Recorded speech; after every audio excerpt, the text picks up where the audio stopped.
qul siru fil ard tsumma anzuru kaifa kana aqibatul mukadzibin. Katakan Muhammad, ini perintah. Jadi perintah dari Allah untuk Rasulnya agar Rasul memerintahkan. Artinya berjalan ini diperintah oleh Allah SWT, bukan sekedar sesuatu yang disarankan, bahkan diperintah oleh Allah SWT. Kalau kata rihlah, ayat yang sangat kita hafal adalah rihlah masyarakat Quraisy, rihlat asyita'i was-saif, yaitu rihlah di musim dingin dan musim panas. Kalau kita coba mengumpulkannya, ternyata perjalanan itu ternyata ada beberapa tujuan. Saja mengumpulkan rempah-rempah dan seterusnya, itu merusak, itu bukan merupakan konsep dalam Islam.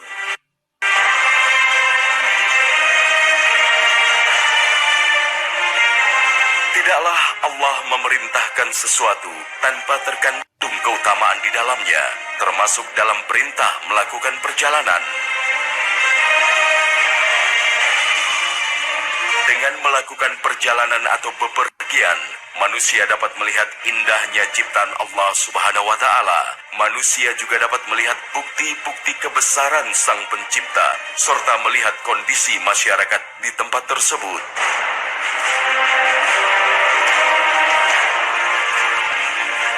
Dalam sejarah umum pendidikan formal, masyarakat Indonesia diperkenalkan dengan penjelajah terkenal asal Genoa, Italia, Christopher Columbus, atau sebutlah penjelajah asal Venesia, Italia, Marco Polo, atau penjelajah asal Portugis, Vasco da Gama.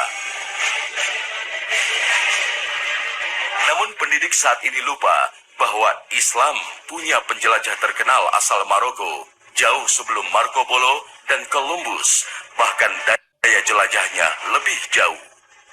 Sosok yang satu ini merupakan pelopor penjelajah terbesar di dunia pada abad ke-14. Menurut sejarawan barat George Sarton, beliau telah melakukan perjalanan sejauh 75.000 mil melalui daratan dan lautan, melebihi jarak yang ditempuh oleh Marco Polo. Dialah Ibnu Battuta radhiyallahu anhu.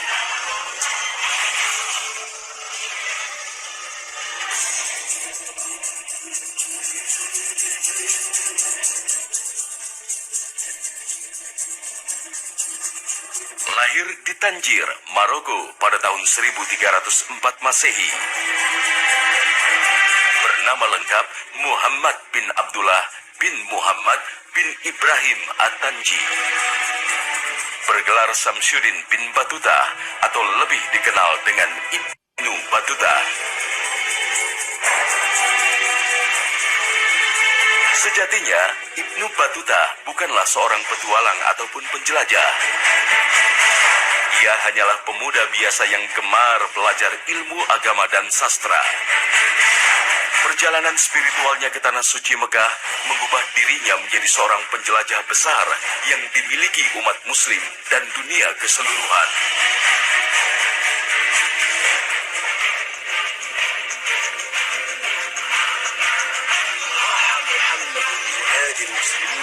Sejak kecil, Ibnu Battuta dibesarkan dalam keluarga yang taat dalam menjaga tradisi Islam. Karena di zaman itu, Islam menyebar sangat pesat di wilayah Andalusia, Afrika Utara, Maroko, Libya, dan seterusnya. Di wilayah ini juga terdapat pelabuhan-pelabuhan besar yang ramai bagi para pedagang.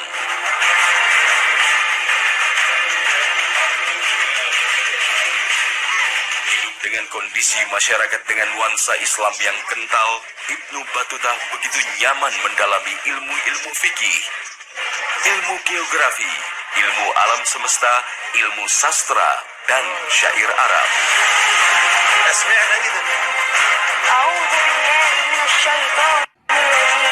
Bahkan di umur yang masih muda, Ibnu Battuta mampu menghafal Al-Quran hingga 30 juz.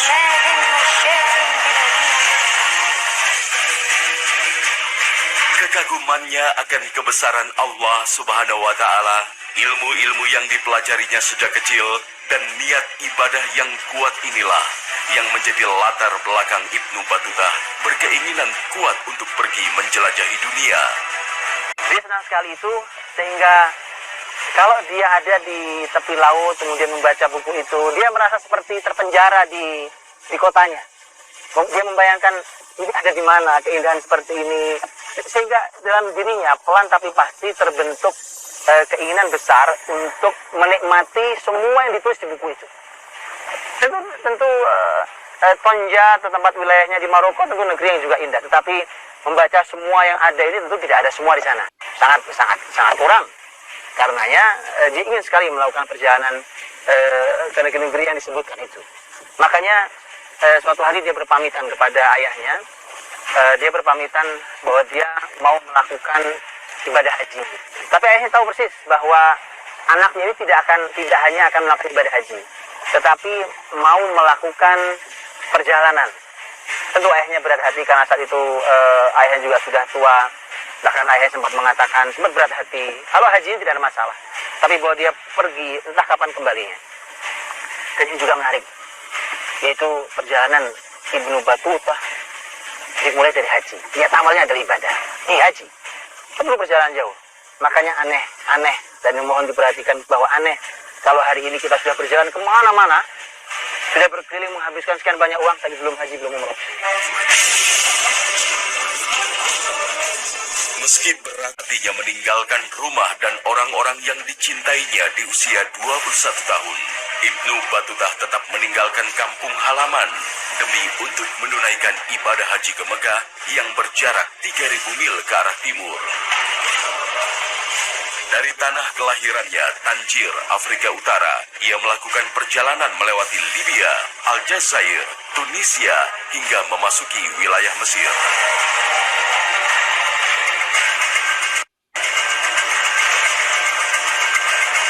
Ibnu Battuta menggunakan jalur yang tidak biasa dilalui para jamaah haji, yaitu melalui Gurun Sinai dan menyeberangi Laut Merah.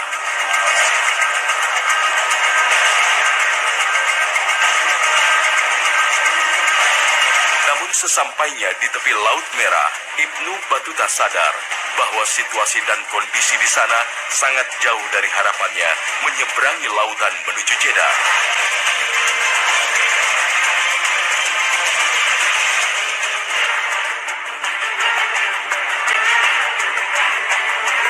Akhirnya, Ibnu Battuta pun kemudian berputar arah dan mengikuti jalur yang biasa dilalui para jamaah haji menuju Mekah, yaitu jalur Syam atau Damaskus, Suriah.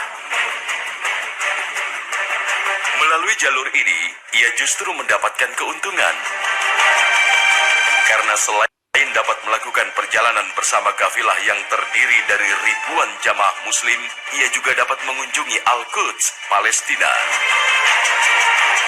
Melalui perjalanan spiritual yang pertama kali inilah, Ibnu Battuta mendapati banyak perbedaan dari masing-masing jamaah haji yang berasal dari tempat dan latar belakang budaya berbeda.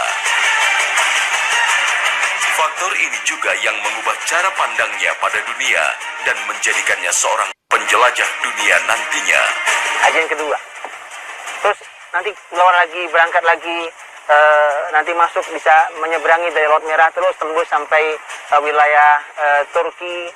Dari Turki nanti terus masuk dia sampai ke Laut Hitam, terus kemudian itu nanti kembali lagi haji lagi.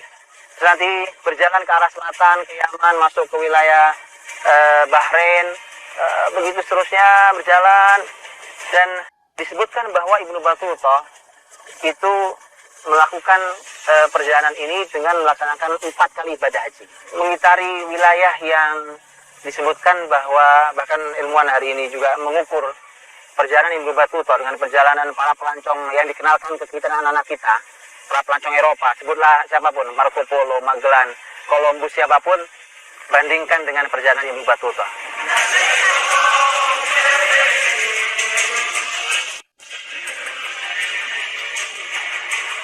Besarnya rasa keingintahuan Ibnu Battuta akan bangsa-bangsa lain menguatkan niatnya untuk menimba ilmu dan menjelajahi dunia yang belum dikenalnya. Berbekal hadis Nabi yang diriwayatkan Tirmizi yang artinya, barang siapa menempuh perjalanan untuk mencari suatu ilmu, niscaya Allah memudahkannya jalan menuju surga. Maka Mulai dari Tanah Suci Mekah, ia mengawali perjalanannya dan kawasan benua Asia menjadi tujuannya.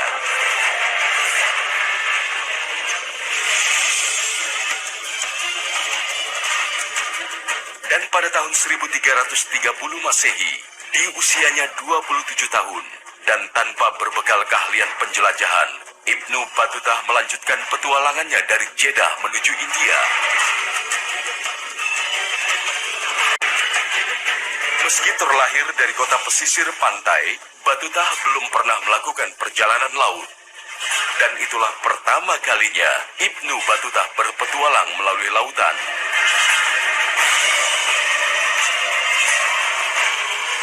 Dua hari di laut, kapal yang ditumpanginya terombang-ambing ombak hingga terdampar kembali ke Afrika. Namun musibah ini justru mengantarkan dirinya lebih mengenal pesisir Afrika.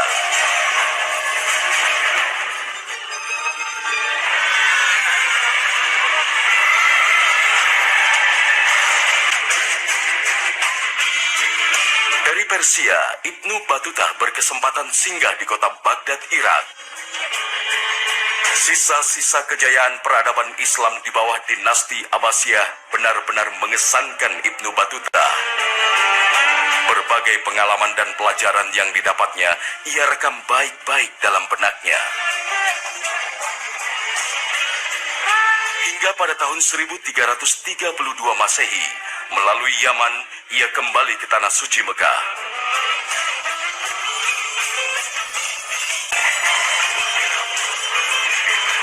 Setahun di Tanah Suci, dorongan petualangan Ibnu Battuta kembali mengusik nalurinya. Menaiki sebuah kapal Genoa, ia berlayar menuju pantai selatan Asia Kecil. Kemudian meneruskan perjalanan darat. Ia jelajahi stepa-stepa di Rusia Selatan hingga Siberia.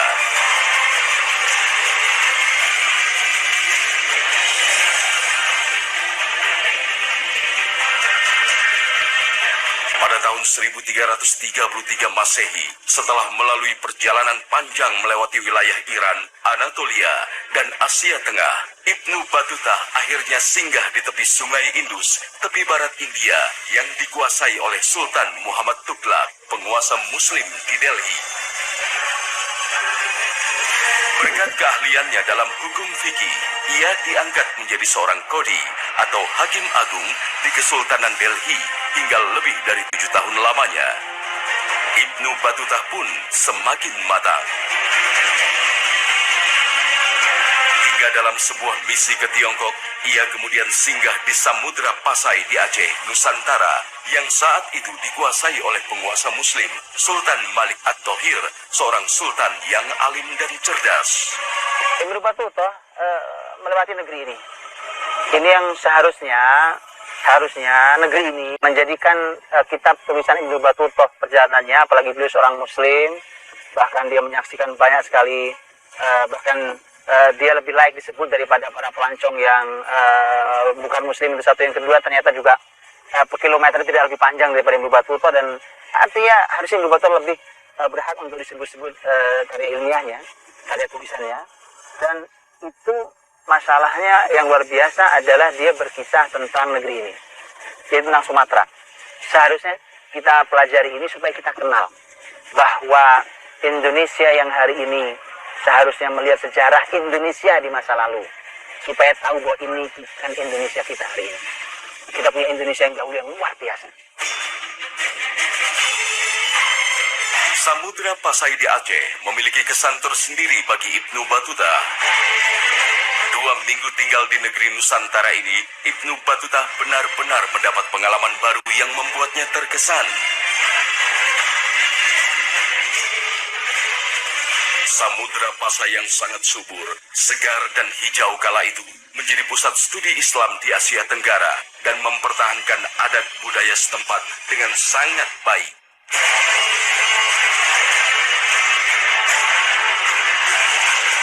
Ibnu Battuta menceritakan dalam bukunya bahwa ia disambut dengan sangat baik di Samudra Pasai Aceh. Dia juga mengatakan bahwa sang sultan merupakan raja yang dermawan, mencintai ilmu, dan mencintai jihad fisabilillah, memperjuangkan Islam. Selain itu, keadaan alam yang indah dan adat yang ramah selalu terkenang di benak Ibnu Battuta. Dari dulu disebut Ibnu Battuta bahwa Aceh itu banyak sekali gajah. Dan subhanallah sampai sekarang gajah adalah salah satu lambang besar di Aceh. Dan sampai sekarang bahkan di Aceh ada juga penangkaran gajah sampai sekarang. Dan Ibnu Battuta menyebutkan itu. Karena kendaraan itu yang istimewa ada dua di zaman itu. Ada gajah dan kuda. Kalau sang raja naik gajah, maka seluruh stafnya harus naik kuda. Kalau sang raja naik kuda, seluruh stafnya naik gajah. Unik sekali Ibnu Battuta menyebutkan. Begitulah sampai kemudian nanti ketika Ibnu Battuta rahimahullah ta'ala kemudian diajak, dijamu di Kesultanan Malik Zahir, Samudra Pasai. Di sana juga ada banyak hal yang sangat menarik sekali. Dia menyebutkan tentang bagaimana ramahnya masyarakatnya. Dia menyebutkan tentang pohon kemenyan. Kemenyan itu, dia terheran-heran dengan kemenyan itu. Juga menyebut tentang camper yang kita camper. Karena itu menjadi ciri khas di Sumatera sampai hari ini. Kemudian cengkeh disebut oleh Ibnu Battuta tentang hal ini. Subhanallah, disebutkan kekayaannya. Belum lagi yang lainnya, yang buah-buahan apa segala macam. Kekayaan negeri ini yang sampai hari ini masih jadi amanah kita.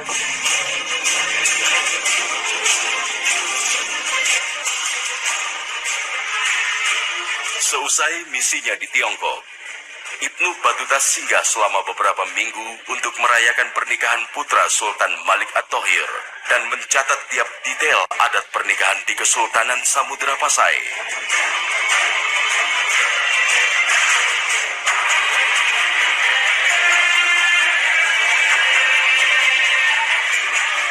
Ia pun kembali ke Mekah melewati India untuk menunaikan ibadah hajinya di tahun 1348 Masehi.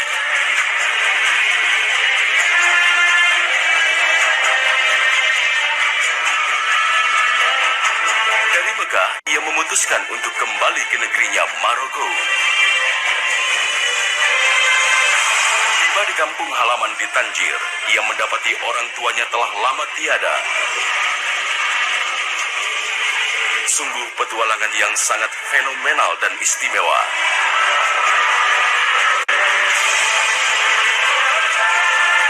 Setiap perjalanannya selalu diawali dari tanah suci Mekah dan berakhir kembali di Mekah. Kota suci Mekah seakan menjadi poros dari segala petualangannya.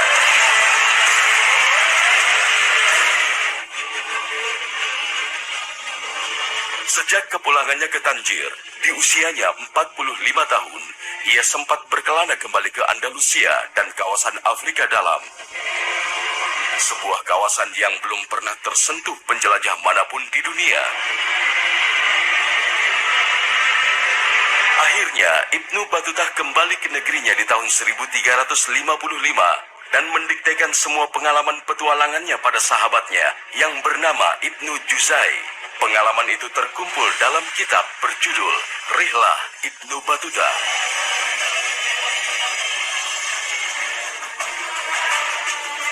Pada tahun 1368 Masehi, Ibnu Battuta meninggal dunia. Meninggalkan pengalaman perjalanan panjang sejauh 120.000 kilometer dan singgah di 44 negara dalam 30 tahun. Anehnya, penjelajahan dan jati diri Ibnu Battuta baru diketahui bangsa Barat setelah 300 tahun kemudian. Kitabnya yang berjudul Rihlah ditemukan di Aljazair.